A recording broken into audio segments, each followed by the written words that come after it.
The tall summer grass parted like a living wall, and Lily Hart burst through it as if the prairie itself were trying to swallow her whole. Blood darkened the side of her white dress.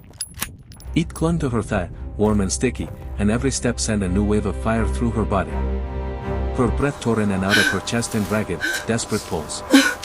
Fire burned in her eyes so bright it nearly outshone the sun. For a brief, impossible moment, even the Kansas wind seemed to stop. Then it rushed back, hot and dry, carrying the sound she dreaded most. Always. She ran like hell itself had reached up from the earth to drag her back. Her dress was torn nearly to ribbons. Her hair stuck to her face with sweat and dust. She kept looking over her shoulder, not because she wanted to, but because some part of her needed to know how close death was. So close. Her name was Lily Hart. She was 24 years old. Small. Fast. Tougher than most people ever guessed. But not tough enough to outrun Clayton Reed. In Dodge City, people spoke his name in low voices.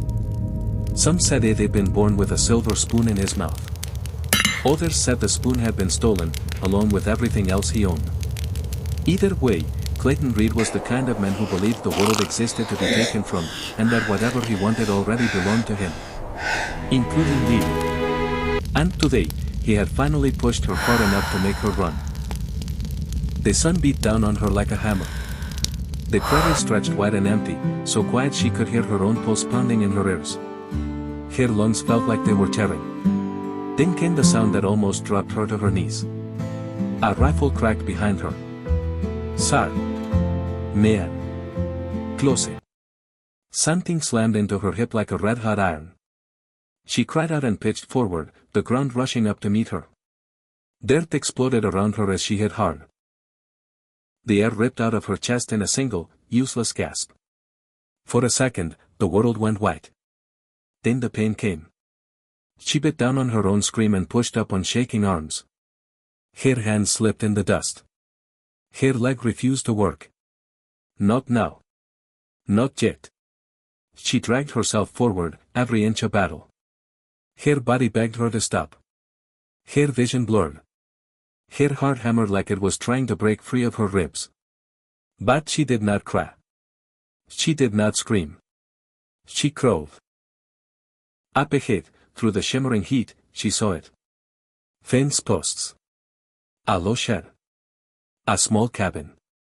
And smoke rising from a forge. Someone lived there. Someone might help.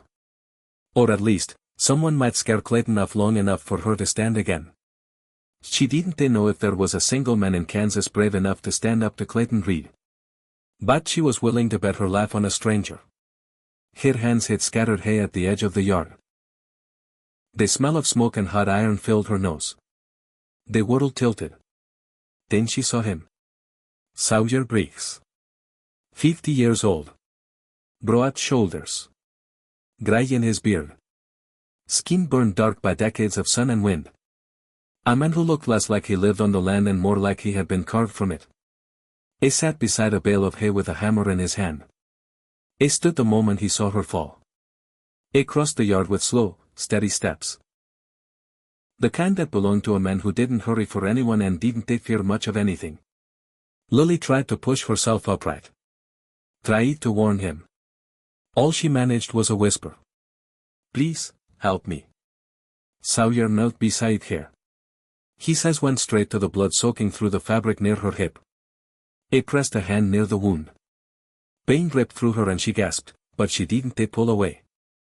Not this time. Her life balanced on a blade, and she knew it.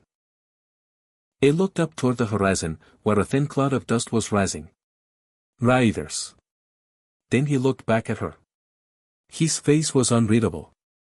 Without a word, he lifted her as if she weighed no more than a sack of feed and carried her into the shade near the forge. The heat rolling off it felt like standing in front of the gates of hell. He laid her down on clean hay and reached for a bottle of whiskey near the anvil.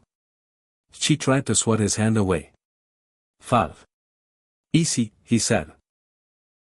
"You drink this, or you bleed out." She took a swallow and coughed hard, tears burning her eyes. "I didn't come here to get patched up by some stranger," she said, though her hands were shaking. You came here because you ran out of road, he replied. He moved the torn fabric aside and saw the bullet lodge deep in swollen flesh. His jaw tightened. This has to come out. Now. If I wait, you'll lose the leg. Her eyes went wide. What are you planning to do to me? He pulled a knife from the forge. The blade was hot enough to smoke. The budget's close to the surface. You need to open the skin. Used a little. It'll hurt. But it'll save your life. She stared at the blade.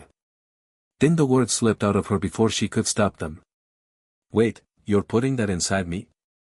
It'll be over quick, he said.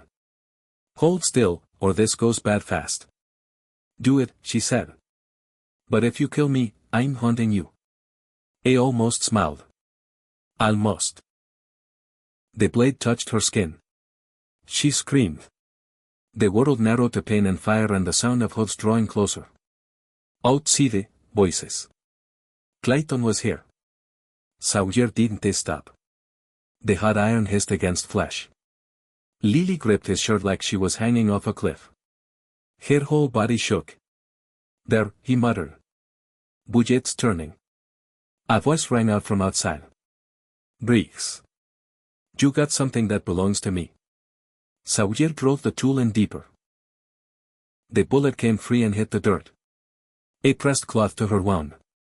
You can stand for a minute? She forced herself up. Her legs trembled, but they held. Clayton stepped into the doorway like he owned the world. The fight that followed was fast. Brutal. Desperate. Clayton's man went down. Clayton himself hit the dirt. And for the first time in her life, Lily didn't run. She stood. Clayton left with hate in his eyes and promises in his mouth. But Lily didn't take care. When the dust settled, she sat by the forge, wrapped in a blanket, shaking, not from fear, but from everything finally letting go. You stood up today, Sawyer said. Most folks never do. She looked at the fire and whispered, I thought I was running because I was weak. Running toward freedom isn't a weakness, he said. It's the first step. That night, when the sun fell and the prairie turned gold and then purple, Sawyer saddled a second horse. Come on, he said. Night gets cold out here. And for the first time in her life, Lily climbed into a future that didn't belong to someone else. Not yet. But it would.